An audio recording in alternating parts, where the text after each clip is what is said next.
हाँ तो बच्चों, अपने लेक्चर का जो अब नया जो लेवल आएगा वो लेवल ये है कि rational number in decimal expansion, कि रेशनल नंबर को डेसिमल एक्सपेंशन में कैसे चेंज कर सकते हैं ना। मैं एक एग्जांपल लिखता हूँ फिर टाइप बताऊंगा ना। जैसे मैंने लिखा 2/5, तो ये रेशनल नंबर, इसको डेसिमल एक्सपेंशन में लिखना मतलब डेसिमल फॉर्म में लिखना है। तो अपन क्या लिखेंगे, ऊपर 0 लगा देंगे, 5 तो 0.4 आ गया इसका आंसर। क्या करेंगे, सीधा डिविजिबल वाला फॉर्मूला लगाएंगे। 0 लगाया, 5 4 जा 20, तो मतलब आंसर क्या आ गया, 0 की वजह से पॉइंट आया था 0.4। इसी को एक और तरीके से लिखो, मैंने लिखा 2/8 लिखा, जैसे सॉरी 2 मैंने लिखा इसको 7 लिख देता हूँ, ठीक है। 2/8 में तो 2 से 8 कट जाएगा, तो 2/7 है। अब ये 2/7 है, इसको कैलकुलेट करने के लिए क्या करोगे, डिवाइड करोगे तुम 2 में 7 का। अब 7 का डिवाइड 2 में तो जाता नहीं, तो यहाँ 0 लगाओगे या पॉइंट लगा दोगे, ठीक है। तो 7 की टेबल बोलोगे कितनी बार, 2 बार, कितना आएगा 14, बचेगा क्या 6। अब यहाँ पर क्या लगाओगे 0, 7 की टेबल बोलोगे तो कितना आएगा 7 8 जा 56, बचेगा 4, फिर 0 लगाओगे 7 5 जा 35, फिर क्या लगाओगे 5, फिर डिवाइड, फिर 5 0 लगाओगे तो 7 7 जा 49, बचेगा 1, 7 1 जा 7, बचेगा कितना 3, 0 लगाओगे 7 4 जा 28, बचेगा 2, फिर 0 लगाओगे तो 0 लगाते ही 7 2 जा 14 हो जाएगा।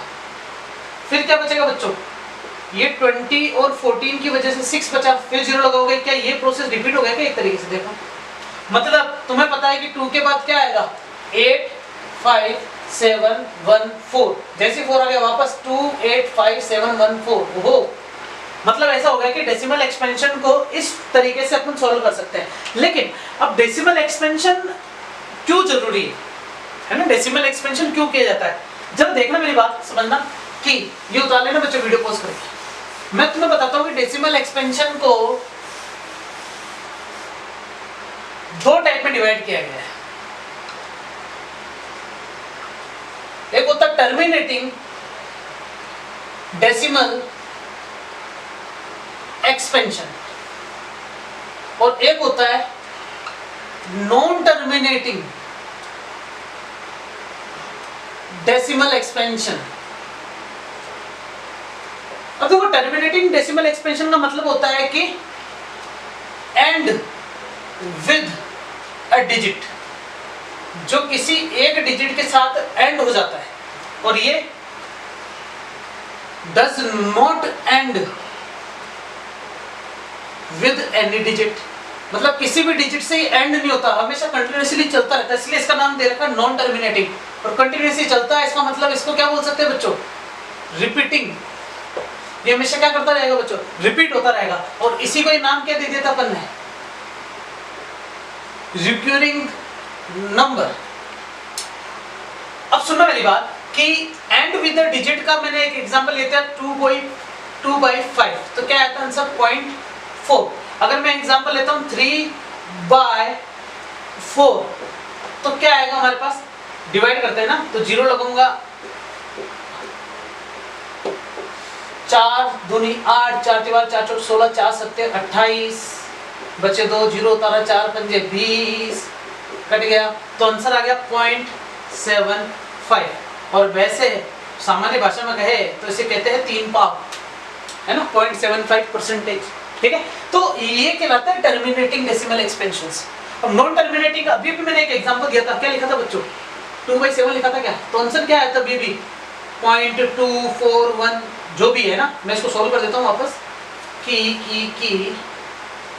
यहाँ 2 लिखा है, यहाँ 7 लिखा है, तो यहाँ 0 लगाऊंगा, पॉइंट आएगा, तो 7 2 जा 14, बचेगा 6, 7 8 जा 56, बचेगा 4, 7 4 जा 28, बचेगा कितना, सॉरी 7 5 जा 35, फिर 5 बचा, 7 7 जा 49, बचेगा 0, 7 1 जा 7, बचेगा 3, 7 4 जा 28, बचेगा क्या 2। अब वापस आ गया 14, उसका मतलब 7 4 के बाद 2 8 5 7 1 ये चलता रहेगा। इसे कहेंगे रिकरिंग नंबर, जो बार बार अकर करेगा, या फिर ऐसा बोल सकते हैं रिपीट हो रहा है, या फिर बोल सकते हैं नॉन टर्मिनेटिंग डेसिमल एक्सपेंशन, ठीक है ना। अच्छा, इसको मिटा रहा हूं मैं।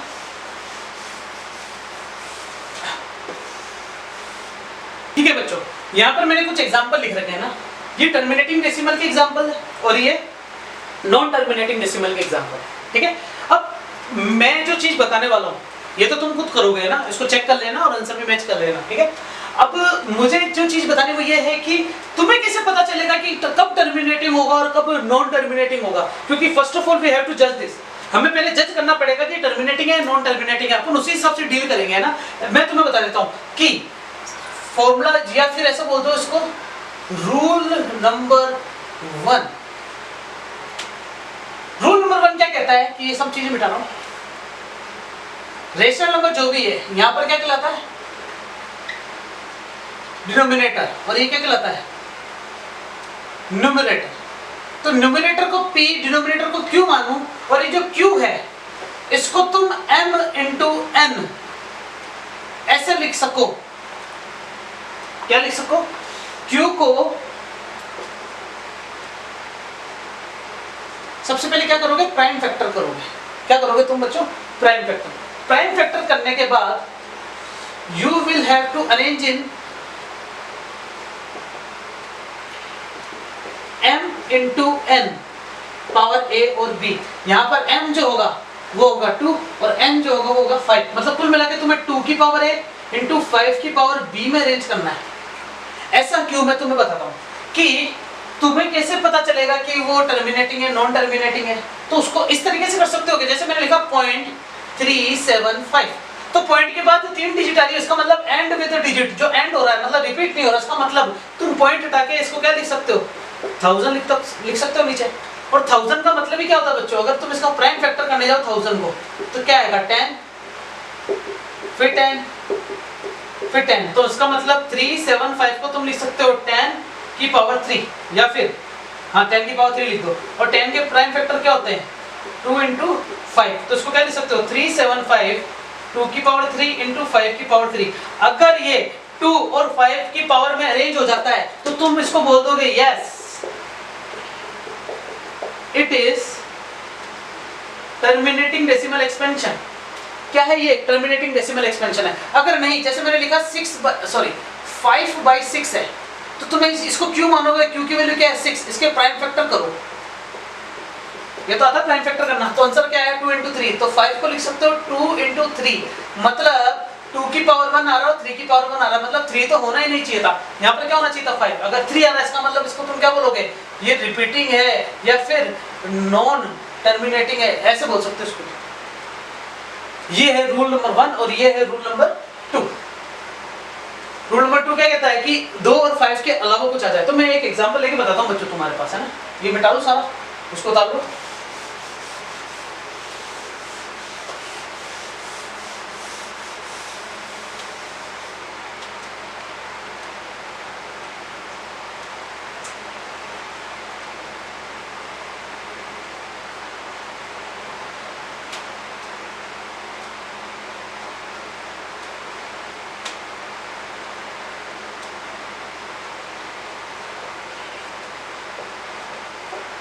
ठीक है, हमने बच्चों यहाँ पर 3 एग्जांपल ले रखे हैं। 3 एग्जांपल में मुझे जज करना है कि कौन सा नेशनल नंबर टर्मिनेटिंग है और कौन सा नॉन टर्मिनेटिंग है। तो तुम क्या करोगे, डिवाइड करने जाओगे, ठीक, और वहां पर उसके डिवाइड करने के बाद डेसिमल एक्सपेंशन लिखोगे। अगर डेसिमल एक्सपेंशन डिजिट से एंड होती है तो तुम बोलोगे टर्मिनेटिंग है, नहीं होती तो वो नॉन टर्मिनेटिंग है। लेकिन यहाँ पर हम डायरेक्ट मेथड कैसे अप्लाई करेंगे समय बचाने के लिए, तो तुम्हें क्या करना है, इस 125 जो है इसके प्राइम फैक्टर करना है। तो मैं तुम्हें बता देता हूँ 125 जो होता है वो 5 का क्यूब होता है बच्चों, मतलब 5 इंटू 5 इंटू 5 लिख सकते हो उसको तुम, ठीक है। तो क्या 189 को तुम 5 की पावर 3 लिख सकते होगे। अब तुम बोलोगे सर यहाँ तो 2 आया नहीं, तो इसका मतलब 2 आया नहीं तो लेके आ जाओ ना। क्या करोगे तुम यहाँ पर, इस 2 की पावर 0 लिख दो और 5 की पावर क्या लिख दो, 3 लिख दो, और तुम बोल दोगे यस इट इज टर्मिनेटिंग। क्योंकि 2 की पावर 1 लिखो, 0 लिखो, कुछ भी लिखो, आंसर क्या आ जाएगा, 2 की पावर 0 का मतलब 1, और यहाँ पर 1 से मल्टीप्लाई कर रहा हूँ, मानोगे मैं। अब यहाँ पर आप इस 6 के प्राइम फैक्टर करोगे तो 3 इंटू 2 आएगा, तो 17/3 की पावर 1 इंटू 2 की पावर 1, मतलब ये क्या है बच्चों, ये नॉन टर्मिनेटिंग है। क्यों है पता चल गया होगा, क्योंकि ये 5 की पावर a और 2 की पावर 2 की पावर a और 5 की पावर b में रिप्रेजेंट नहीं हुआ है। इधर आ जाओ, 455 को करते हैं ना, तो सबसे पहले 5 से करो, 5 नाम 45, 5 एकम 5, 13 सत्ते 51 और 7 बन जा 7, मतलब 64 को मैं लिख सकता हूँ 5 की पावर 1, 13 की पावर 1 और 77 की पावर 1। इसका मतलब ये हो गया कि ये 5 इंटू 2 की फॉर्म में नहीं आ रहा, 13 और 7 ये दो एक्स्ट्रा वर्ड आ गए। इसका मतलब इसको भी क्या बोलोगे तुम, नॉन टर्मिनेटिंग। क्या तुम्हें रेशनल नंबर को डेसिमल एक्सपेंशन करना है क्या? हाँ, इसके लिए तुम्हें टेबल्स याद होनी चाहिए और डिवाइड करना आना चाहिए अच्छे से, ताकि तुम फाइंड कर सकोगे कब टर्मिनेटिंग है कब नॉन टर्मिनेटिंग है। ठीक है, इसको उतारो बच्चों।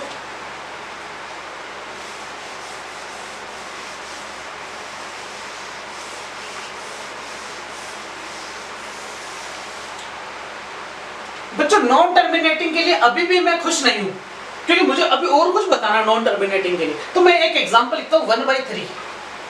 जब मैं 1/3 लिखता हूं तो इसको डिवाइड करोगे तो क्या आएगा, 0.33 जा 9, फिर 1 बचेगा, 33 जा 9, 33 जा 9, 33 जा 9, मतलब चलता रहेगा क्या। तो तुम इसको क्या लिख दोगे, 0.3 की पावर, सॉरी 0.3 के ऊपर बार लगा दोगे। ये बार रिप्रेजेंट करता है क्या, कि ये 3 बार बार रिपीट होगा इसके पीछे से। अगर मैं यहाँ पर एक और एग्जांपल लेता हूँ, जैसे मैंने ले लिया 7/11, ठीक है ना, ये वाला क्वेश्चन तुमने अभी सोल्व करा होगा। तो 7/11 में 11 का डिवाइड करोगे 7 में, तो यहाँ 0 आएगा और यहाँ पॉइंट आएगा। तो 7 6 11 6 जा 66, 4 बचा, 0 उतारा, 3 जा 33, फिर क्या बचेगा बच्चों 7, फिर 0 उतारोगे 6, फिर क्या बचेगा 4, फिर क्या बचेगा 3, 33, फिर 7, फिर 6, मतलब क्या ये चलता रहेगा क्या। इसका मतलब इसी को तुम क्या लिख सकते हो, 0.63 63 63 चलता रहेगा। तो 0.63 के ऊपर क्या लगा दोगे, बार। ये कहलाता है नॉन टर्मिनेटिंग। अच्छा, नॉन टर्मिनेटिंग के लिए कुछ और खास बात भी बताता हूँ मैं, जो रिकरिंग नंबर होता है ना, ये उतारो बच्चों साथ साथ। अगर मैंने ऐसे लिखा ना 0.666666, तो इसको लिखोगे 0.6 पर बार। अगर लिखा मैंने 0.566666, तो इसका मतलब हो गया कि 5 के ऊपर बार नहीं लगेगा, केवल 6 के ऊपर बार लगेगा। इसे कहते हैं प्योर नॉन टर्मिनेटिंग नंबर्स या डेसिमल एक्सपेंशन। और इससे अपन क्या बोलते हैं, नॉन प्योर या फिर इम्प्योर बोल दो उसको, है ना। ये कॉम्प्लेक्स होता है बच्चों, थोड़ा क्या होता है, थोड़ा कॉम्प्लेक्स। इससे इम्प्योर इसलिए बोलते हैं क्योंकि बार एक डिजिट के बाद आया और उस डिजिट पर बार नहीं था, मतलब 56 रिपीट नहीं हो रहा, रिपीट क्या हो रहा है, केवल 66 हो रहा है। अगर मैं लिखता हूँ 73.767676, तो यहाँ पर 73.76 पे बार आ गया। अगर मैं लिखता हूँ 73.8767676, तो इसका मतलब 73.8 और बार किस पर आया, केवल 76 पे। ये कहलाता है प्योर और ये क्या कहलाता है, इम्प्योर। ठीक है ना, रिपीटेशन ध्यान रखना अपन को कि कब चीज रिपीट हो रही है। पॉइंट के बाद वाली टर्म को देखा जाता है जो रिपीट है, और इसी को कहते हैं नॉन टर्मिनेटिंग डेसिमल नंबर। ठीक है, उतारो इसको भी, वीडियो पॉज करके।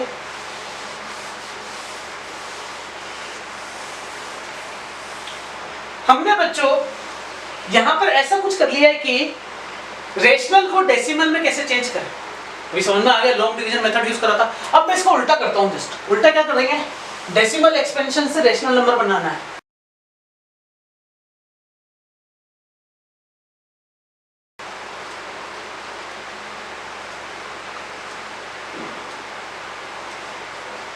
डेसिमल एक्सपेंशन क्या बनाना बच्चों अपन को, रैशनल नंबर। तो इसका सीधा सीधा एक एग्जांपल लेता हूं। अभी भी अपन ने एक एग्जांपल कंसीडर करा था, जैसे मैंने क्या लिखा था बच्चों 2/3, तो आंसर आया था 0.666666। तो ये क्या है बच्चों, एक प्योर सिंपल वाला क्वेश्चन लेते पहले, है ना, क्योंकि डेसिमल एक्सपेंशन दो पढ़े थे ना, तो उसमें सबसे पहला जो टाइप आता है वो किसकी बात करेंगे अपन, first terminating decimal number. Terminating decimal number मतलब क्वेश्चन देखो 0.375 या लिख लो 0.76, या इसको क्या लिख सकते हो 7.776। ये सारे वो है जो टर्मिनेट हो रखे हैं, और टर्मिनेट हो रखे हैं तो अपन क्या करेंगे, पॉइंट हटाएंगे, उतने के उतने नीचे क्या लेके आ जाएंगे, 0 लेके आ जाएंगे। और इसमें भी 76/00 7776/00 कितने पॉइंट के बाद आ रहा है, कितने डिजिट के बाद पॉइंट आ रहा है, 3 के बाद आ रहा है, तो नीचे कितने लग जाएंगे बच्चों, 3 डिजिट वाले जीरो आ जाएंगे, ठीक है। और चाहो तो इसको और अच्छे से लिख दो 375 और 10 की पावर 3 और इसको 76 अपॉन 10 की पावर 2 और इसको 7776 अपॉन 10 की पावर 3 और डेसिमल एक्सपेंशन के हिसाब से इसको 2 की पावर 3 इंटू 5 की पावर 3, 76 2 की पावर 2 इंटू 5 की पावर 2, क्योंकि 10 है ना तो उतने ही आएंगे, और 7776 अपॉन 2 की पावर 3 इंटू 5 की पावर 3। ये मैंने टर्मिनेटिंग को बताया। देखो बच्चों, पहले इनसे अपन ये बनाते थे, अब इनसे ये बना रहे हैं। पहले अपन करते थे रेशनल को डेसिमल में चेंज, अब क्या कर रहे हैं, डेसिमल को रैशनल में चेंज कर रहे हैं। क्या हो गया, क्या चेंज, उतारो इसको, टर्मिनेटिंग खत्म।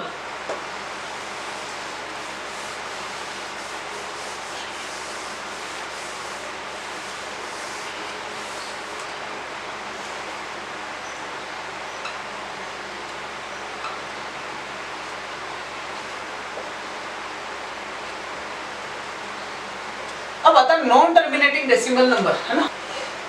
नॉन टर्मिनेटिंग के हमारे पास एक है प्योर नॉन टर्मिनेटिंग, इसको रिकरिंग नंबर लिख दूं मैं। और सेकंड वाला क्या था, इम्प्योर, इसको एक और नाम दे दो बच्चों, मिक्स्ड। जो इम्प्योर वाला था इसको एक और नाम लिख देता हूं मैं, मिक्स्ड। मिक्स्ड क्यों बोलूंगा, क्योंकि उसमें बाहर भी आ रहा है और नहीं भी आ रहा है, ठीक है ना। प्योर रिकरिंग नंबर का एग्जांपल क्या था, पॉइंट,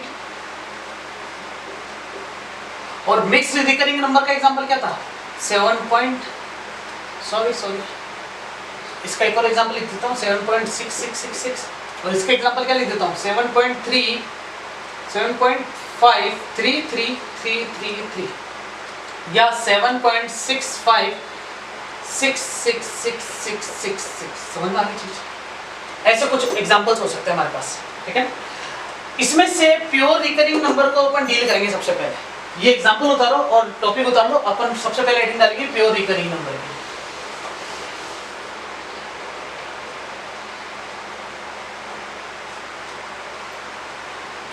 यहाँ पर बच्चों मैंने एग्जांपल लिया है 0.66666, मतलब इसको क्या लिख सकते हो 0.6 पर बार, और 0.6 पर बार को सॉल्व करते हैं तो सबसे पहले स्टेप नंबर 1 यहाँ लिखता जाता हूँ मैं ना। Step first, put x is equal to value, value को x के बराबर रख दो, तो x बराबर कितना आ जाएगा 0.6 पर बार। इसको थोड़ा खोल दो, 0.6666, हमें नहीं पता कब तक है, चलता रहेगा। फिर स्टेप नंबर 2,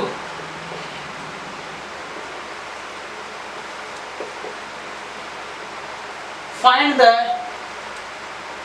रिपीटिंग डिजिट्स, मतलब रिपीटिंग डिजिट्स कितनी है, एक ही है, 6 बार बार रिपीट हो रहा है, कभी कभी 6 तो वहां पर 2 डिजिट रिपीट हो रही थी, यहाँ पर एक ही हो रही है, तो अपने पास कितने डिजिट रिपीट हो रही है, एक। तो अगर एक आती है तो उसको मल्टीप्लाई करोगे 10 से, अगर 2 डिजिट आती तो यहाँ लिख देता मैं 1 डिजिट रिपीट होती है तो 10 से मल्टीप्लाई करना बाय बोथ साइड। अगर 2 डिजिट आती है तो 10 की जगह 100 से मल्टीप्लाई करना, किससे, बोथ साइड पे। और 3 डिजिट्स आती है तो किससे मल्टीप्लाई करोगे, 1000 से, कहां पर, बोथ साइड्स, ठीक है बच्चों। अब देखना यहां पर एक डिजिट रिपीट हो रही है तो किससे मल्टीप्लाई करोगे, मल्टीप्लाई 10 बोथ साइड, तो क्या जाएगा 10 इंटू एक्स, और 10 इंटू 0.666 से मल्टीप्लाई करोगे तो क्या बचेगा बच्चों 6.66, क्योंकि एक पॉइंट हट जाएगा। क्या मेरी बात समझ में आ रही है? जैसे जीरो लगाते तो एक पॉइंट आगे शिफ्ट हो जाता है, और यहाँ पर क्या बचेगा 10x।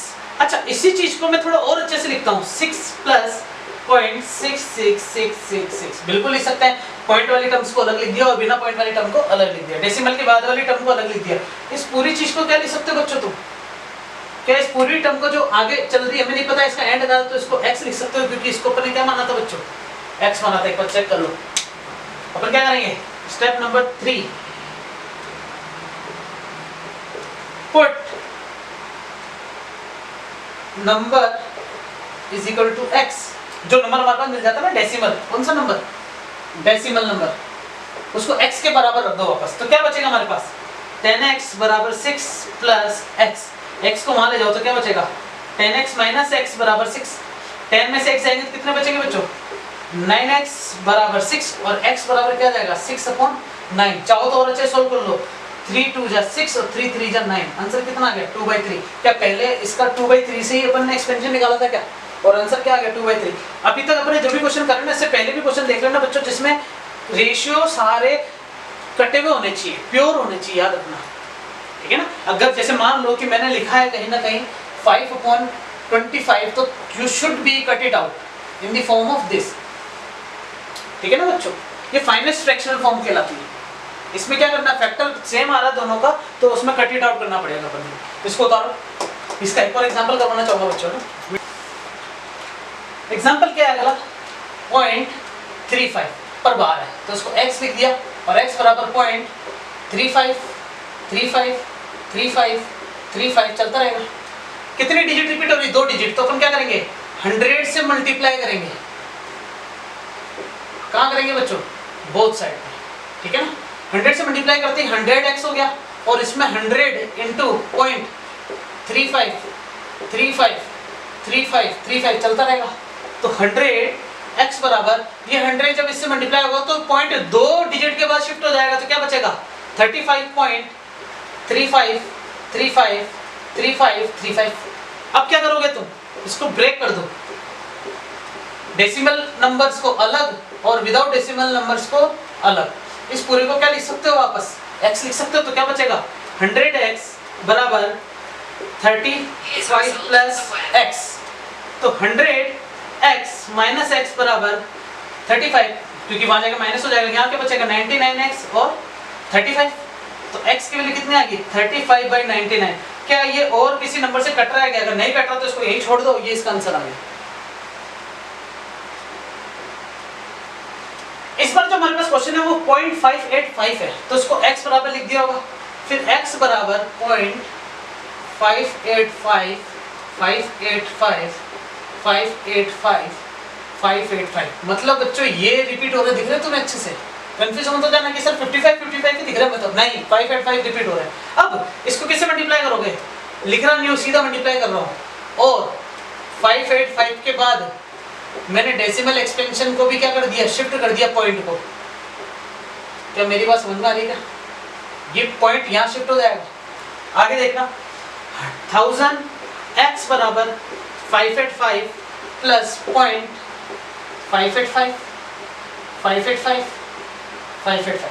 अब क्या बचेगा 1000x बराबर 585 प्लस, इसको क्या लिख सकते हो x, 1000x माइनस x बराबर 585, क्योंकि x में जाके माइनस हो जाएगा 999, x बराबर 585, तो x की वैल्यू कितनी आ गई 585/999।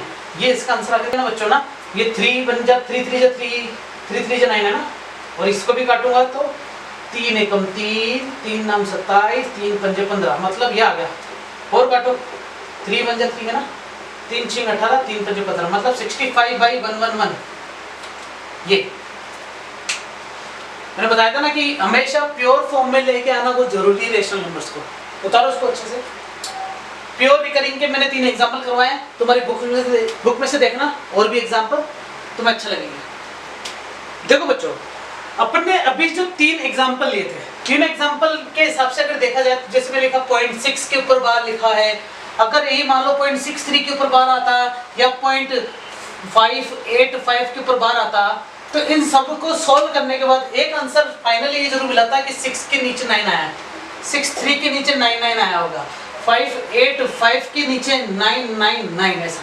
अगर ये फर्दर सॉल्व होता है तो इसको अपन लिख रहे थे 2 3 2 6 3 1 2 3 ऐसे, और यही चीज तुम अगर इसके लिए लिखते थे तो कितना आया था 65/111, ठीक है ना। तो ये तो बात की बात है। मुझे तो ये चीज जरूर पता है कि जब ऐसे क्वेश्चन हो तो हमें 999 की सीरीज लगा दूंगी, लेकिन आगे कंडीशन अप्लाई क्या होना चाहिए बच्चों, 0। अच्छा, आगे 0 नहीं आए तो क्या करेंगे अपन, ठीक है ना। आगे 0 नहीं आए तो क्या करेंगे देखते चलो। अगर क्वेश्चन ऐसा आ जाए, कैसा, फिर 5.2 के ऊपर बात, तो तुम इसको क्या लिखोगे, x बराबर 5.22222 समथिंग। अब क्या करना है तुम्हें, देखना सुनना मेरी बात बच्चों, जब 0.2 बार होता था तब भी तुम इसको ऐसे लिखते थे 0.22222। इसमें भी 2 रिपीट हो रहा है एक बार, तो किससे मल्टीप्लाई करोगे? 10 से। और डेसिमल एक पॉइंट आगे शिफ्ट हो जाएगा, यहाँ पर भी 10 से, तो डेसिमल एक आगे शिफ्ट हो जाएगा, हाँ कि ना? अब क्या करना है तुम्हें? यहां पर तो तुम ऐसा करते थे कि इसको ब्रेक कर देते थे, डेसिमल नंबर अलग और विदाउट डेसिमल नंबर अलग। जब ब्रेक कर देते तो इसको लिख देते थे x, लेकिन यहाँ ब्रेक नहीं करेंगे, यहाँ डायरेक्ट क्या करेंगे? देखो ब्रेक करने के बाद x इधर जाके माइनस होता था कैसे, तो तुम क्या लिखते थे इसको 9x/2 और x बराबर क्या जाएगा 2/9। लेकिन यहाँ पर ऐसा नहीं करेंगे, यहाँ पर क्या करोगे तुम? डायरेक्ट स्टेप चेंज कर दोगे, दोनों तरफ से माइनस कर दोगे। क्या तुम्हें पता है x तो माइनस करना ही है, इधर भी x माइनस कर दिया, इधर भी x माइनस कर दिया, दोनों साइड में क्या माइनस कर दिया बच्चों अपन ने? x माइनस कर दिया। जैसे x माइनस करूंगा तो ये तो हो गया 9x, चलेगा क्या? अब देखना, जब ये 9x हो गया तो यहाँ पर नया क्या आया? x क्या था? क्या ये था क्या? कितना है? 5.22222। हमें नहीं पता कि 222 क्या है, इसका मतलब 5 का भाग माइनस 5.2 का बार। अब जब तुम इसमें से माइनस करोगे ना 5.2 का बार और 5.2 का बार, तो ये तो कट जाएगा। अब 52 में से 5 माइनस करोगे तो क्या बचेगा बच्चों? 47। तो हमारे पास आंसर क्या है? 47.0। सही बात है कि नहीं है? और यहाँ पर क्या चल रहा है? 9x अपने हिसाब से चल रहा है और आंसर क्या गया? 47/9। ओहो, मतलब जब 0 होता था तो डायरेक्ट करते हुए चलो और सेपरेट करके वहां ले जाओ x, लेकिन जब 0 की जगह आगे कुछ डिजिट आ जाए तब डायरेक्ट नहीं कर सकते, तब अपन को यहाँ एक फर्दर ऑप्शन अप्लाई करना पड़ेगा। वीडियो एक बार वापस रिपीट करके चेक कर लेना बच्चों की, क्या तुम्हें समझ में आया क्या? कि यहाँ पर अपन को डायरेक्ट दोनों साइड में क्या करना पड़ेगा? x से माइनस करना पड़ेगा। लिख देता हूँ मैं यहाँ पर, सब्सट्रैक्ट x बोथ साइड। और x क्या है बच्चों? यही तो है। चेक करना है बच्चों, इसको उतारो अच्छे से एक बार।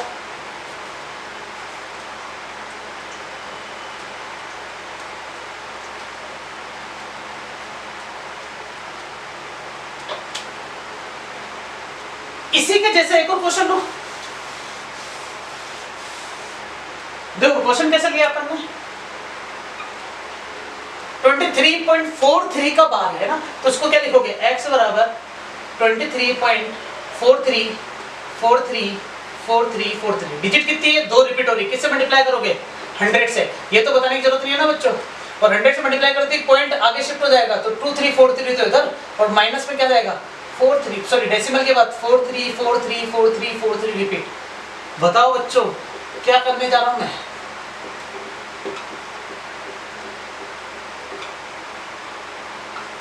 दोनों तरफ किससे माइनस कर दिया? x से, क्योंकि आगे डिजिट थी ना तो यहाँ पर स्टेप चेंज हो गया, x से माइनस करना पड़ेगा।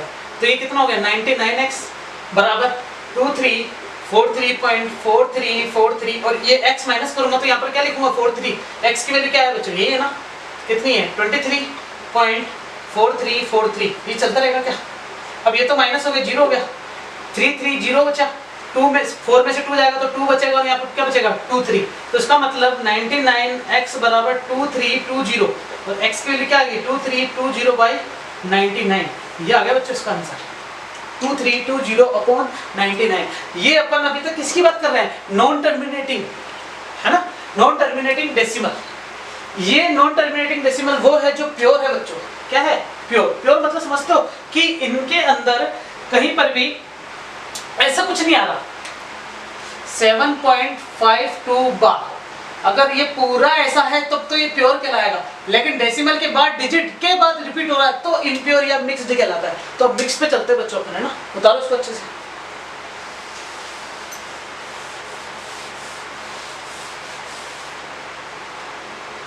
नॉन टर्मिनेटिंग डेसिमल किसके लिए बच्चों? मिक्स्ड के लिए। इससे पहले जो भी बात करी थी वो क्या थी बच्चों? प्योर थी। अब किसकी बात करेंगे अपन? मिक्स्ड की। शायद ये कंफ्यूजन हो गया, पहले जो मैंने बताया था उसमें से इसको भी मैंने मिक्स्ड बोल दिया था। नहीं बच्चों, है ना, मिक्स्ड इसको नहीं बोलेंगे, ये प्योर ही है। मिक्स्ड क्या होगा? जब डेसिमल के बाद एक डिजिट उसके बाद रिपीटेशन स्टार्ट हो तो वो क्या कहलाता है? मिक्स्ड कहलाता है। तो यहाँ पर एक क्वेश्चन है, यही ले लेता हूँ मैं, ना। क्या लिया मैंने? 7.52 पर बार है। ओहो, इसका मतलब रिपीट क्या क्या हो रहा है देखना। 7.5, इसको x लिखो पहले तो, 2 ये रिपीट हो रहा है। रिपीट एक डिजिट हो रही तो किससे मल्टीप्लाई करोगे? 10x। तो क्या बचेगा? 75.2 मैंने मल्टीप्लाई कर दिया बच्चों, ये रह गया यहाँ पर 10x, ये बच गया यहाँ पर 75 पॉइंट 2 का बार हो गया क्या। और देखना 75 प्लस 0.2 का बार लिख सकते हो क्या, फिर 75 प्लस 0.2 का बार, क्या यही था क्या, और इसका आंसर क्या आया था बच्चों 2/9। मतलब यहाँ पर अपन को कुछ नया करने की जरूरत नहीं है, मल्टीप्लाई करने का तरीका तो वही है। अच्छा यहाँ पर मैं तुम्हें एक चीज बता देता हूँ, मल्टीप्लाई कैसे करोगे ना, ये एग्जांपल में तो 5 आ रहा है ना एक डिजिट, तो मैंने 1 से मल्टीप्लाई करा। यहाँ पर 2 to 2 को देख के मल्टीप्लाई नहीं करा, यहाँ पर किससे देख के मल्टीप्लाई करा, पॉइंट के बाद कौन सी डिजिट अलग से सेपरेट है, कौन इसके फैमिली से बिलोंग नहीं करती है, वो है 5, मतलब एक सिंगल डिजिट, तो 10 से मल्टीप्लाई करा। अगर 5 के बाद 5 फिर 2 होता तो 5 2 हो गए, इसका मतलब 100 से मल्टीप्लाई करता, ताकि ये दोनों 5 पॉइंट से बाहर आ सके, उनको अलग लिख सको, और 2 का एक अलग से बार बना सकूं, और इसको क्या लिख देंगे 2/9। तुम चाहो तो इसका एलसीएम लोगे, क्या बचेगा 75 into 9 प्लस 2 अपॉन में 9, और यहाँ पे क्या चल रहा है बच्चों 10x चल रहा है क्या, तो x बराबर क्या आ जाएगा 75 into 9 प्लस 2 अपॉन 90, क्योंकि 10 बना के मल्टीप्लाई हो जाएगा इससे। अब तुम्हें इससे मल्टीप्लाई करना है, तो 9 पंजे 45, हाँसी लगी 4, 9 सत्ते 63 और 67 प्लस 2/9 0, और सॉल्व करो 5 और 2 7 7 6 अपॉन 9। चाहो तो इसको और फर्दर कट करके देख लेना, नहीं कट तो इसका आंसर यहीं पे छोड़ देंगे। आगे के पास हमने एक एग्जांपल और लेते हैं, इसको उतारो बच्चों। मैंने एग्जांपल ले लिया 0.32 पर बार, तो इसमें अपन को ये देखना है कि देखो सबसे पहले पहचान लो कि क्या ये मिक्स्ड है क्या, तो तुम बोलोगे हाँ सर ये मिक्स्ड है। कैसे पता चला, क्योंकि डेसिमल के बाद डायरेक्ट बाद स्टार्ट नहीं हो रहा, डेसिमल के बाद एक डिजिट आ रही है, उसके बाद बाद स्टार्ट हो रहा है, तो इसका मतलब क्या है कि 3 को बाहर लेना पड़ेगा। 3 एक सिंगल है क्या, तो इसको मानो x 0.32 पर बार, मल्टीप्लाई किससे करोगे 10 से, क्योंकि एक 3 बार लेना बस, और 2 बार हो गया। अब इसको क्या करोगे 0.2 बार को अलग से सेपरेट कर लो, और 0.2 बार के लिए क्या लिख दोगे 2/9। आंसर क्या आ गया 9 into 3 प्लस 2/9, और इधर क्या है बच्चों, इधर ये है 10 का डिवाइड है ना, कितना जाएगा 9 into 10, 9 या 27 प्लस 2/90, तो आंसर आ गया 29/9। बता लो इसको, बता लो। और क्वेश्चन देखते हैं।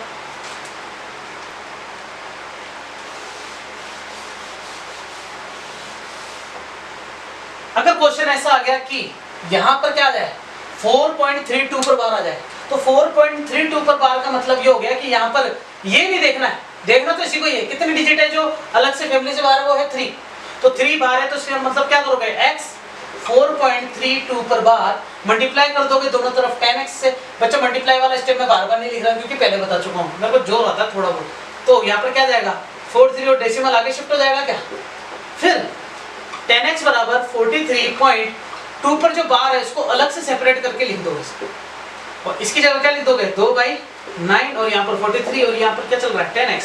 सॉल्व कर लो 43 into 9 प्लस 2/10 into 9, ये आ गया इसका आंसर। इसको सॉल्व कर लेना बच्चों अपने प्लीज करके। इसको तो एक और एग्जांपल देखता हूँ मैं 15.712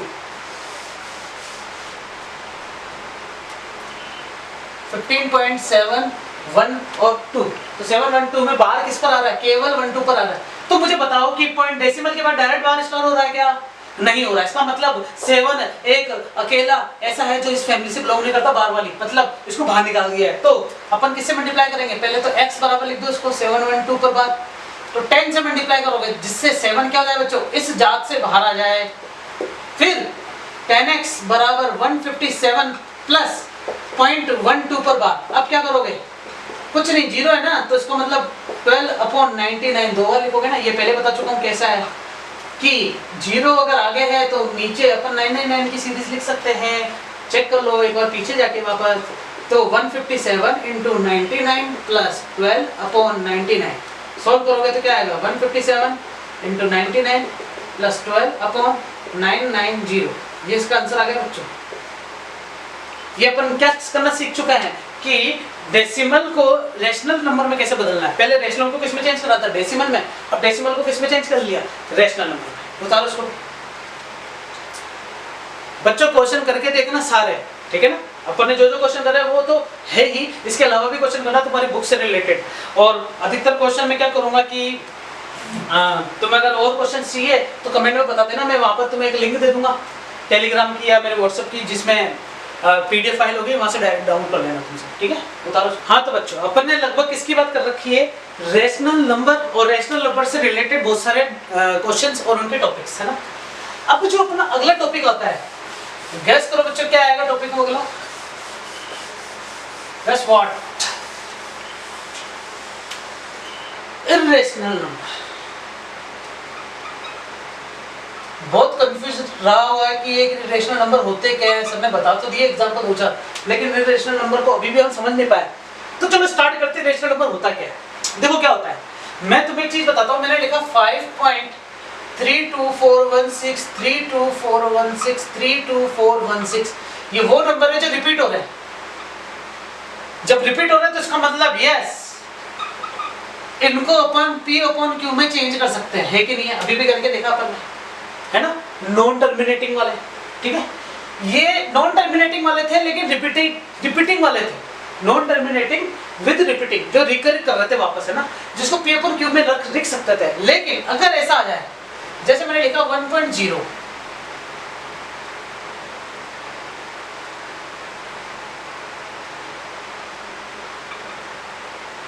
क्या लिख रखा है 10, 100, 1000, 10,000, 1 लाख, मतलब क्या हो गया कि इसमें रिपीट नहीं हो रहे हैं कुछ भी डेसिमल में। अगर 10 10 10 10 होता या 100 होता या 1000 होता, रिपीट होता, तो मैं इसको बोलता रिपीटेशन हो रहा, तो मैं इसको P/Q में लेके आ रहा था। लेकिन ये वो नंबर हो गए जिनको P/Q में नहीं ला सकते, ठीक है ना, यार बात सुन में, मतलब अगर मैं और सोल्व करता हूं, जैसे मैंने लिखा 3.147615147627869410076190076197 मतलब ये वो नंबर लिखे हैं जो रिपीट नहीं हो रहा, कहीं तो भी देख लो बच्चों। लेकिन अभी भी कंटिन्यूएशन चल रहा है कि मुझे नहीं पता कि क्या है, कहां तक आया है। तो ये कहलाता है नॉन टर्मिनेटिंग, लेकिन विदाउट रिपीटेशन, बिना रिपीटेशन के, टर्मिनेट तो नहीं हो रहे लेकिन रिपीट भी नहीं हो रहे। जब रिपीट हो जाते तो P/Q में ला सकते हैं, जब रिपीट नहीं हो रहे तब तो बात चेंज हो गई। ये सोच किसने रखी थी, ये सोच रखी थी बच्चों पाइथागोरस ने। 400 BC के अंदर पाइथागोरस नाम के जो शख्स थे, मैथमेटिशियन थे, उन्होंने नंबर्स को इस टाइप से सोचा है कि चलो एक ऐसा नंबर बोला जाए जो टर्मिनेट हो जाए, एक ऐसा नंबर बोला जाए तो टर्मिनेट हो जाए। तो उन्होंने ऐसा नंबर इजाद कर दिया जो टर्मिनेट नहीं हो रहा, लेकिन कंडीशन अप्लाई की वो रिपीट नहीं होना चाहिए। तो यहाँ पर रिपीटेशन कहीं पे भी नहीं आ रही है, इसका मतलब अब जैसे इसमें रिपीटेशन आ रही है तो ये क्या था बच्चों, ये रेशनल नंबर था, लेकिन यहाँ पर रिपीटेशन कहीं पे भी नहीं आ रही है, तो इसको क्या नाम दिया जाए। तो पाइथागोरस ने बोला कि there is existence of a irrational number in the world, मतलब मैथमेटिक्स वर्ल्ड के अंदर इर्रेशनल नंबर का एग्जिस्टेंस है। और उन्होंने बाद में ये प्रूव भी कर दिया कि √2 जो है वो एक इर्रेशनल नंबर है। हालांकि इसको स्वीकार नहीं किया गया था, है ना, 4000 ये 400 जो BC इसमें स्वीकार नहीं करा, इसको एक्सेप्ट नहीं करा।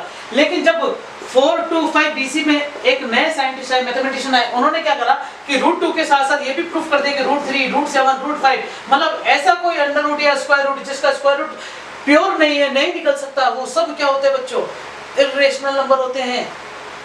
क्या होते हैं बच्चों, इर्रेशनल नंबर। अच्छा, इर्रेशनल नंबर में पाई भी आता है, पाई मतलब 22/7। अब तुम बोलोगे सर 22/7 तो अपॉन में है, रेशियो में है, तो रेशनल नंबर होना चाहिए, बिल्कुल सही है। तो 22/7 जब मैं बोलूंगा तो मैं इसको बोलूंगा ये है रेशनल नंबर, लेकिन जब मैं पाई बोलूंगा तो मैं इसको इर्रेशनल नंबर बोलूंगा। क्यों? क्योंकि पाई की जो वैल्यू होती है वो 22/7 के नियरेस्ट इक्वल होती है, अप्रोक्सीमेट इक्वल होती है, बराबर बिल्कुल नहीं होती है, इसलिए पाई को इरेशनल बोलेंगे और 22/7 को रेशनल बोलेंगे। तो अपन अब इरेशनल नंबर्स पे आ चुके हैं बच्चों। तो इरेशनल नंबर की प्रॉपर्टीज मैं बता देता हूं, तुम्हारे सामने रख देता हूं, तुम याद भी रखना इस चीज को ना। अभी भी जो मैंने कोड में बिठा रहा हूं ना, इसको वीडियो पोस्ट करके पीछे जाके उतार लेना अच्छे से। देखो क्या करेंगे अपन अब, की यहां पर अगर √2 लिखूं, √3 लिखूं, या इसको ऐसा भी लिख सकते हैं बच्चों, √2 का मतलब ही होता है स्क्वायर रूट। इसको पता है 2 की पावर 1/2 भी लिखा जाता कभी कभी।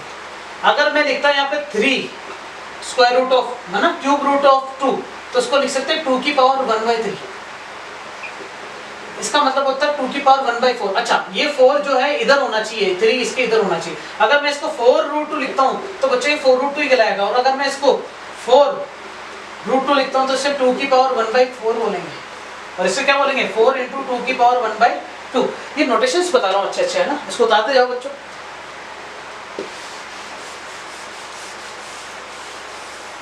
अब देखो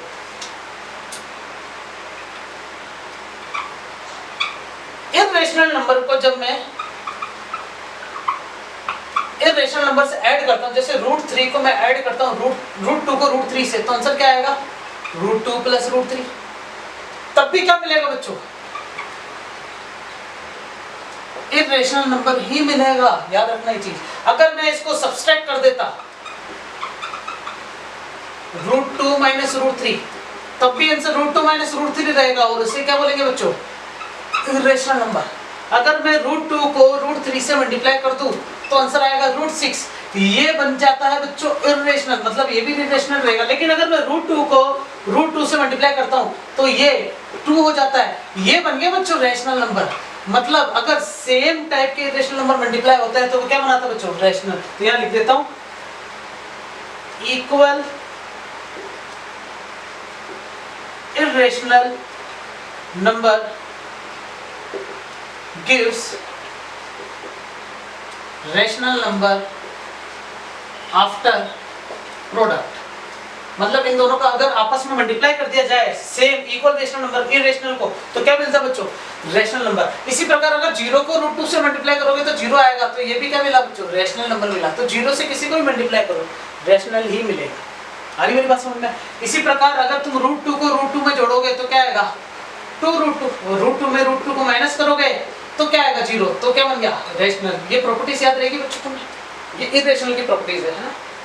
इतना सा ही बना दो, उतार लो इसको अच्छे से।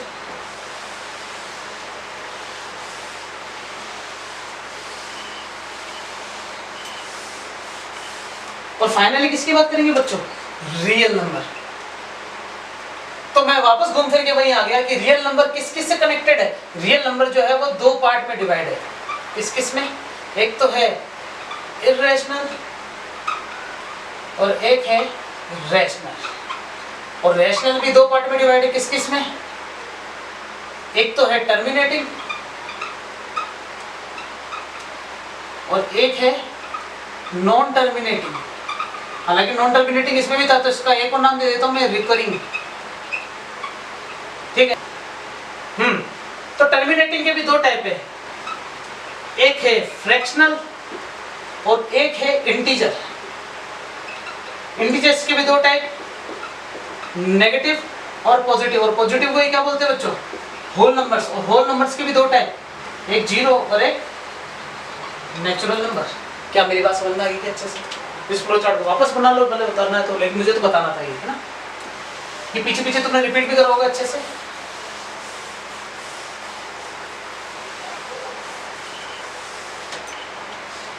बच्चों अब ध्यान से सुनना है ना। अपनी जो अब रीडिंग आने वाली है वो क्या है,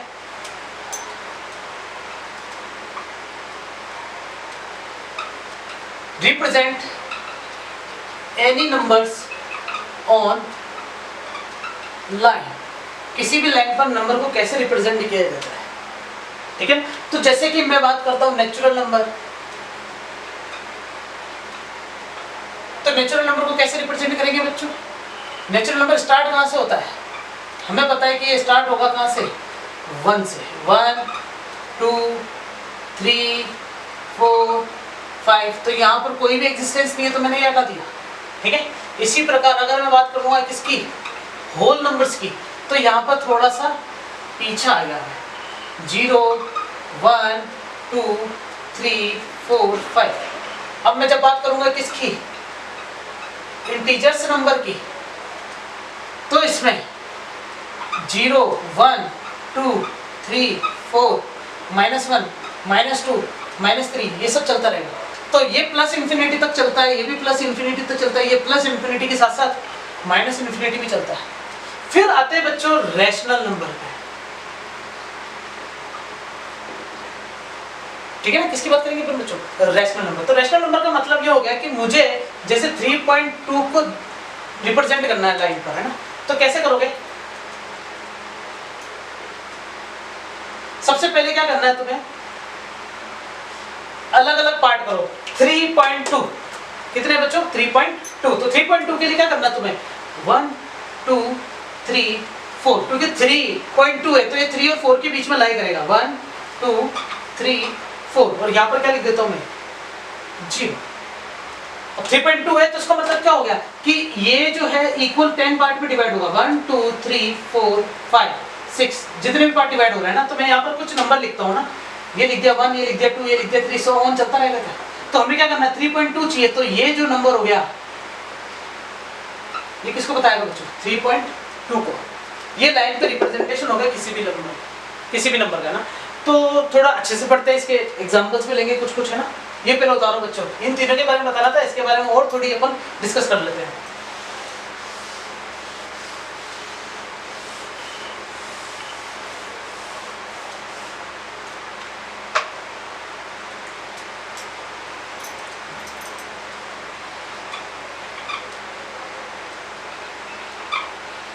हेडिंग क्या है बच्चों रेशनल नंबर ऑनलाइन। तो रेशनल नंबर ऑनलाइन का मतलब ये हो गया कि जैसे मैंने बोला कि 2/5 को शो करो, किसको बच्चों 2/5 को, तो 2/5 को शो करना, और ए लिखा हुआ है 1/2/5। या फिर मैं तुम्हें कुछ चीज बताता हूं, यहां पर हमें पता है कि एक होता है प्योर फ्रैक्शन और एक होता है फिक्स्ड फ्रैक्शन बोल दो उसको ना, मिक्स्ड, सॉरी।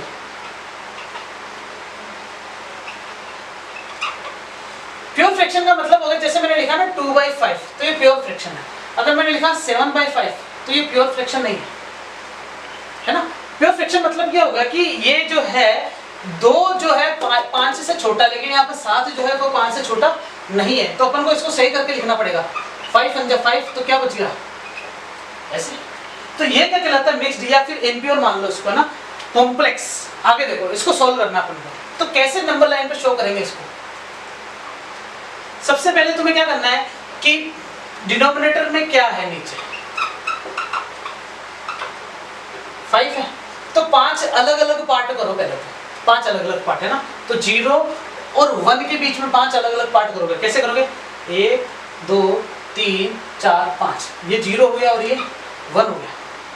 अरे बात समझ। तो तुम्हें करना क्या है, ये 0 है तो इसको तुम क्या बोलोगे 1/5 2/5 3/5 4/5 और 5/5, और 5/5 का मतलब भी क्या होता है 1, और 0/5 का मतलब भी क्या होता है बच्चों 0। तो क्या समझ में आई क्या चीज।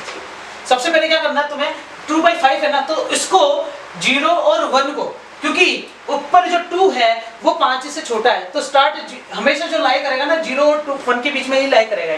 यहाँ पर देखो ये 0 1 के बीच में लाई नहीं करेगा, क्योंकि आगे इनिशियली भी क्या दे दिया 1, तो अपन स्टार्ट जो भी करेंगे ना वो 0 और 1 को छोड़ के करेंगे। तो 1 और 2 को डिवाइड करेंगे छोटे छोटे पार्ट। यहाँ पर क्या डिवाइड होगा 0 और 1 के बीच में 5 अलग अलग पार्ट में मैंने डिवाइड कर दिया, और आंसर क्या चाहिए था 2/5, तो यहाँ पर मैंने लिख दिया है ये रहा 2/5, ये ना नंबर लाइन का। अब इसको शो करते हैं। इसको शो करने के लिए क्या करोगे तुम कि ये हो गया 0, ये हो गया 1 और ये हो गया 2, तो इस पूरे को 5 अलग अलग पार्ट में डिवाइड करो इसको, है ना। तो 1 2 3 4 5 से है।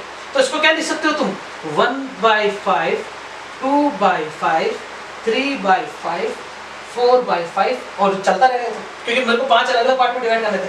सुनना मेरी बात 1/2/5, तो इसको क्या लिखोगे 1 यहाँ तक आ गया और 2/5 मतलब यहाँ तक, तो मतलब ये जो नंबर है तुम्हारा ये क्या कहलाएगा 1 2/5। नंबर लाइन पर आ गया बच्चों ना।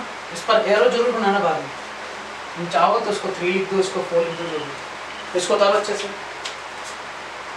और देखते 2-4 एग्जांपल्स।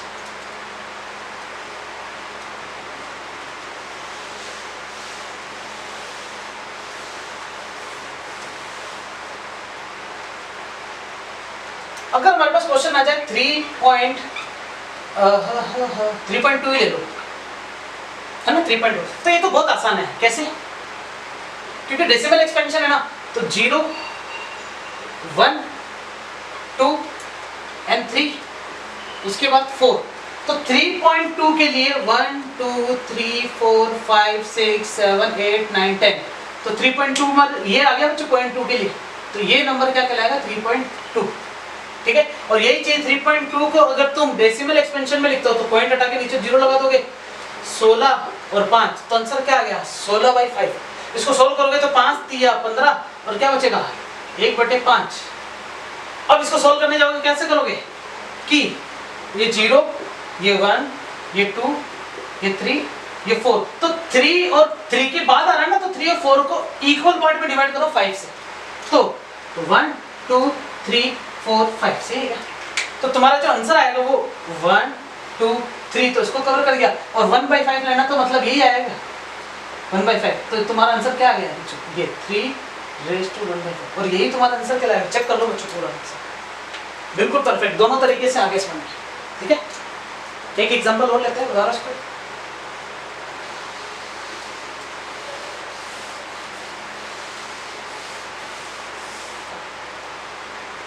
क्या लेते हैं अपन एग्जांपल इस प्रकार का ले सकते हैं। मैंने लिखा 3.28 या फिर लिख दो 1.54, मतलब पॉइंट के बाद 2 डिजिट आ रही है। तो सबसे पहले तुम क्या करोगे, ये हो गया 0, ये हो गया 1, ये हो गया 2, तो 1 के बाद 5 आ रहा है तो मतलब ये आएगा कि 1.5 बिल्कुल आएगा।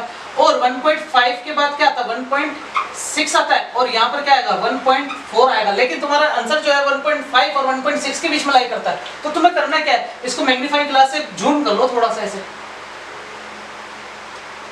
मतलब 1.5 से 1.6 के बीच में भी 10 इक्वल पार्ट डिवाइड होंगे, तो 1 2 3 4 5 6 7 8 9 10। तो हमारे पास ये कितना आ गया 1.5 हुआ ना, तो ये 1.51 1.52 1.53 1.54 1.5 आंसर आ गया बच्चे। देखो मतलब तुम अगर इसको ऐसे लिख दोगे तो ही तुम्हारा आंसर माना जाएगा पॉइंट के बाद। ये मैं थोड़ा एक्स्ट्रा बता रहा हूँ बच्चों कॉम्पिटिशन पॉइंट ऑफ व्यू से ना, नहीं तो अपने सिलेबस में जो है वो इस प्रकार के क्वेश्चंस नहीं है, थोड़े अच्छे प्रकार के है ना, जैसे इर्रेशनल नंबर को नंबर लाइन पे कैसे रिप्रेजेंट किया जा सकता है ना। तो पहले तो इसको उतारो अच्छे से। क्या तुम क्वेश्चन करने लायक हो गए अच्छे से? किसी प्रकार के क्वेश्चन ट्राई करोगे तो तुम्हारे आंसर मिलेंगे बच्चों।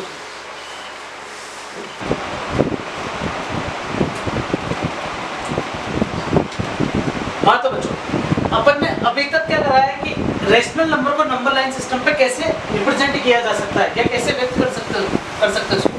अब अपन बात करेंगे किसी इर्रेशनल नंबर को कैसे लाइन पे ड्रॉ करेंगे, रिप्रेजेंट एनी नंबर और लाइन। तो एनी नंबर में अपन किसकी बात करेंगे, अब irrational number.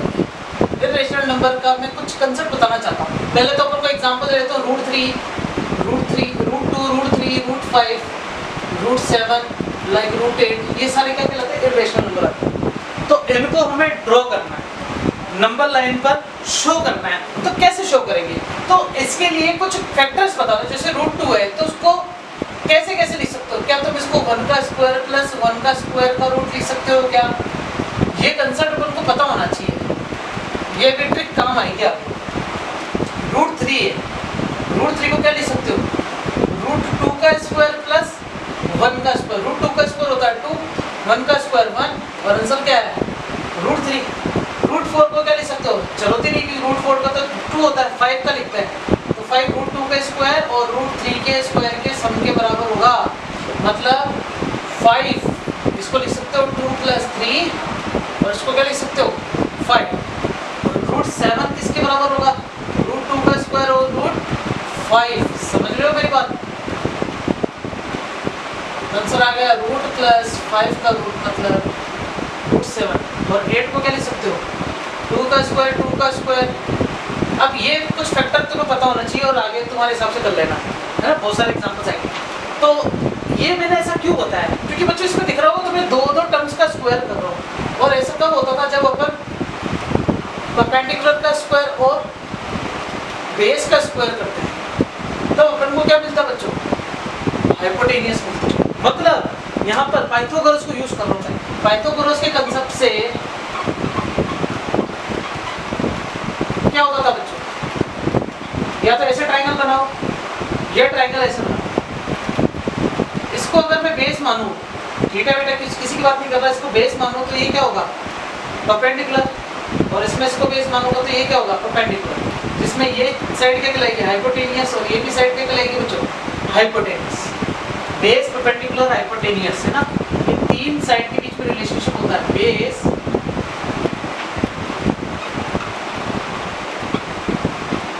Perpendicular and hypotenuse.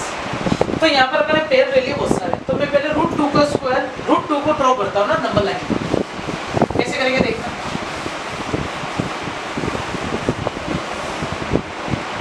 हमें एक चीज पता चलेगी कि √2 को लिख सकते हैं 1 का स्क्वायर प्लस 1 का स्क्वायर, मतलब बेस भी क्या हो गया 1 हो गया, और परपेंडिकुलर भी क्या हो गया 1 हो गया। तो तुम्हें क्या करना है नंबर लाइन पर, अब यहाँ पर तुम्हें क्या क्या चाहिए होगा बच्चों, एक स्केल चाहिए, पटरी हिंदी में तो, और एक क्या चाहिए बच्चों, कंपास, पेंसिल, ठीक है,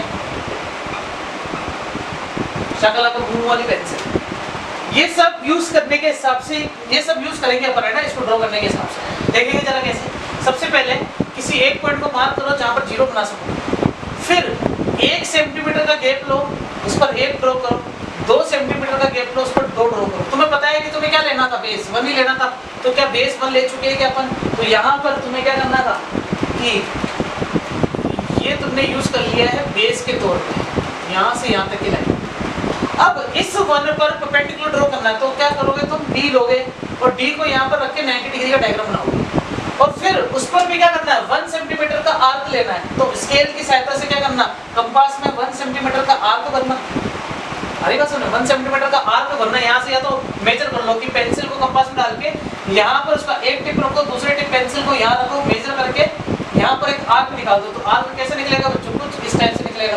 इसका मतलब ये कि तुम्हें क्या मिल गया 1 सेंटीमीटर की लेंथ मिल गई, ये 1 सेंटीमीटर की लेंथ मिल गई। अब तुम्हें क्या करना है कि ये 1 है, ये भी 1 है, बेस परपेंडिकुलर है, दोनों को स्क्वायर करने से क्या मिलता है √2, मतलब इन दोनों को मिला देना बच्चों, ये तुम्हें किसकी वैल्यू मिल गई √2 की वैल्यू। लेकिन ये √2 तुम्हें यहाँ शो करना है, तो तुम क्या करोगे, यहाँ टिप रखना है और कंपास को इतना खोलना है कि वो इस पॉइंट पर आके टच हो जाए।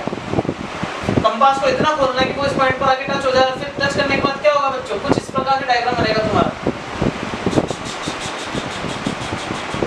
ऐसे। आ रही है समझ, कंपास को खोलोगे तो यहाँ पर तुम्हारी एक आर्क बन जाएगी, और यही तुम्हारी जो लेंथ है ये किसको बताएगी, √2 को।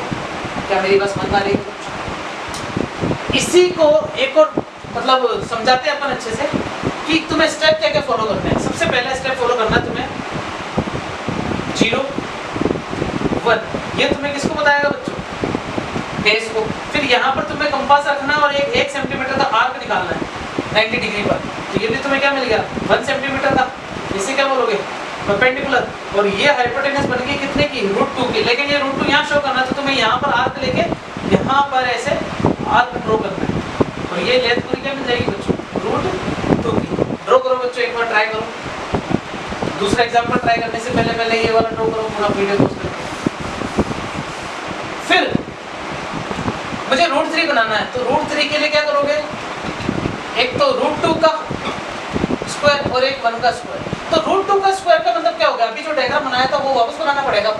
मतलब क्या करना है कि वही सारी शक्तियां वापस लेके आ गई बच्चों, यहाँ पर 1 और यहाँ पर आर्क निकाला, तो ये भी क्या था बच्चों 1, और ये तुम्हारी किसकी वैल्यू मिलेगी √2 की। तो इस आर्क को यहाँ शो करोगे तो क्या मिलेगा तुम्हें, √2 मिल चुकी है। मैंने तुम्हें बता दिया कि बेस को √2 ले लो और परपेंडिकुलर को क्या लेना है 1 ही लेना है। तो मतलब यहाँ पर एक परपेंडिकुलर और ड्रॉ करो, कितने सेंटीमीटर का 1 सेंटीमीटर। ये √2 हो गया, ये 1 हो गया, तो इसका जो हाइपोटेनस होगा ये क्या मिलेगा √3। अब तुम्हें क्या करना है, कंपास में यहाँ पर लेना है और यहाँ पर आर्क निकाल देना ऐसे। ये पूरी लेंथ कितनी हो जाएगी बच्चों √3। तुम चाहो तो इसको थोड़ा आगे तक ले लो इसको। अब देखना बच्चों, मुझे लेना √5, तो √5 के लिए क्या करोगे, √3 का स्क्वायर है और √2 का स्क्वायर है। ओहो देखना बच्चों, √3 का मतलब वो तो हो गया ये, और √2 का मतलब हो गया ये। तो तुम्हें क्या करना है, यहाँ पर एक परपेंडिकुलर ड्रॉ करना और √2 का आर्क यहाँ से मेजर करके यहाँ कट कर देना ऐसे। तो यहाँ तुम्हें क्या मिलेगा √2, ये √3, तो मतलब ये जो पॉइंट है ये तुम्हें क्या मिलेगा √5 मिलेगा। आएगा समझ, ये √5 √2 √3 एक एक करके ड्रॉ करना है ना, फिर समझ में आएगा तुम्हें अच्छे से। √7 को ड्रॉ करते हैं बच्चों। √7 को ड्रॉ करने के लिए क्या क्या चाहिए, एक तो √3 का स्क्वायर चाहिए, और एक रूट 2 का स्क्वायर चाहिए और एक रूट 5 का स्क्वायर चाहिए। तो रूट 2 का स्क्वायर मतलब 2, 5 का स्क्वायर मतलब 5 मतलब रूट 7। तो यहाँ पर रूट 2 की चाहिए, रूट 5 की चाहिए। तो बच्चों इसके लिए सारा काम वही करना पड़ेगा अपन को कि सबसे पहला जो काम है 0, ये 1 है, ये 1 है। तो यहाँ पर ये जो आर्क मिली अपन को, ये अपन को रूट 2 की मिली। फिर यहाँ पर वापस जब तुम 1 बनाते हो, दिख रहा है सेम सेम है ना 1, तो ये तुम्हें लाइन किसकी मिलती है, रूट 3 की। फिर ये चलो मिल गया रूट 3। अब रूट 3 के साथ रूट 2 लेता हूँ तो रूट 5 बनता है ना, तो रूट क्या बनता है, रूट 5। तो यहाँ पर रूट 3 और रूट 2 की लेंथ कितनी, ये है क्या, सॉरी ये वाली। तो इसको यहाँ पर आर्क बनाओ ऐसे, ये बनाया मैंने रूट 2 मान। इसको मिलाओगे जब तुम, तो तुम्हें यहाँ से किसकी वैल्यू मिलेगी, रूट 5। तुम्हें क्या करना है, ये जितने भी डायग्राम बनाने से पहले वाली हल्के हल्के बनाने सारे, ताकि क्योंकि ये यूज़ नहीं आने वाले, यूज़ तो जो आएगा वो डार्क बना रहेगा। अब रूट 5 मिल चुका है, ये रहा रूट 5। लेकिन रूट 5 के साथ क्या चाहिए, 2। तो 2 क्या है बच्चों, ये है क्या, यहाँ पर क्या करना है, तुम्हें रूट 2 का मेजर ले लेना, ये रूट 2 का मेजर। तो ये तुम्हें किसकी वैल्यू मिलेगी, रूट 7। ठीक है, इस टाइप से करने सारे डायग्राम। चाहो तो अपनी बुक से डायग्राम चेक करना कि कैसे बन रहे हो, उसमें एक एक करके सारे डायग्राम ड्रॉ करके देखना।